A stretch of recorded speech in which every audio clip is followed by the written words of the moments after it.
Okay, so this is my Sol-Ark that I installed myself. Um, so I'm an embedded engineer, and I wanted to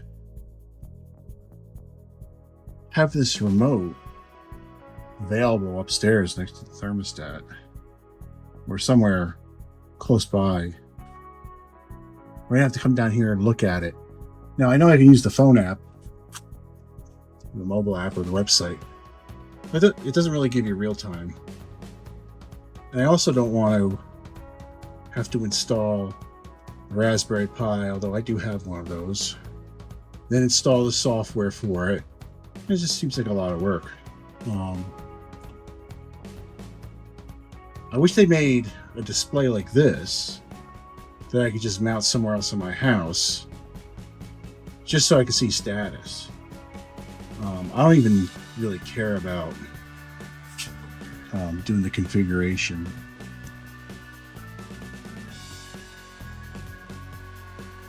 You know, this is a touch screen, obviously, and you can go through and,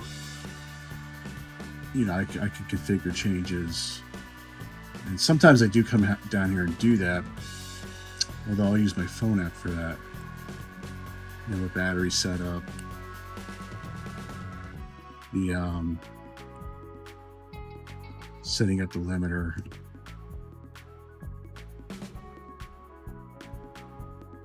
See how my batteries are doing in closed loop mode. Most of the time when I come in here, I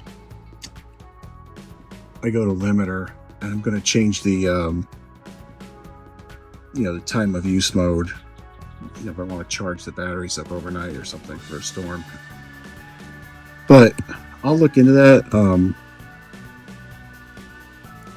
Right now, I kind of just want to have a display remoted so I can just kind of look at status in its real time. And maybe be able to make optional changes through a remote interface. So I'm going to look at that and see what I can do. I'll have to pull out the manual. I know there's a Modbus interface on this. I think there's two of them. And they have a CAN bus interface as well. And I know I'm using one of them for the for this guy. I'm a little dusty down here. And connected to the inverter right there. Closed loop mode for my EG4 battery rack here. So that's the goal, to remote that display. There are plenty of open hardware solutions where they have